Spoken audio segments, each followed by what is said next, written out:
What's up sa inyo mga katuka, no? So, papakita ko sa inyo yung kalapati natin, no? Na binenta natin, tapos pinag-ipunan lang ng bumili. So, bumalik siya sa atin, no? Bumalik yung ibon natin, no? Shoutout sa bumili ng ibon ko, no? Hindi ko na babanggitin yung pangalan. Pero, umuwi yung ibon natin is may sugat. No? So, gusto bang makita? Tara, samahan nyo ako. Mga katuka, no? So, sarado lang muna natin tong 2,000 years later. ano natin kasi kanina nakabukas yan kaya siya pumasok dito. So, ito siya mga katuka, oh. Ayan. Saan ang sugat yan, idol? Mga katuka. So, ayun yung sugat niya. Sa pata mismo.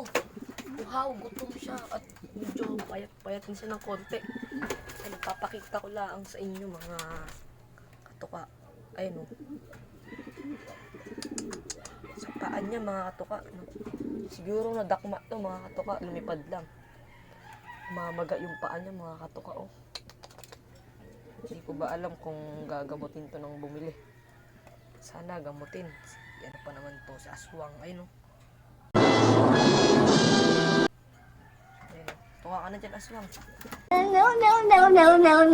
Niloload ko yan, mga kalapatids, yung nag-summer race, no? Pinupoling natin. Pero, basa yung tae niya, mga kalapatids. Naninibago siya sa look natin kasi iba yung itsura na. So,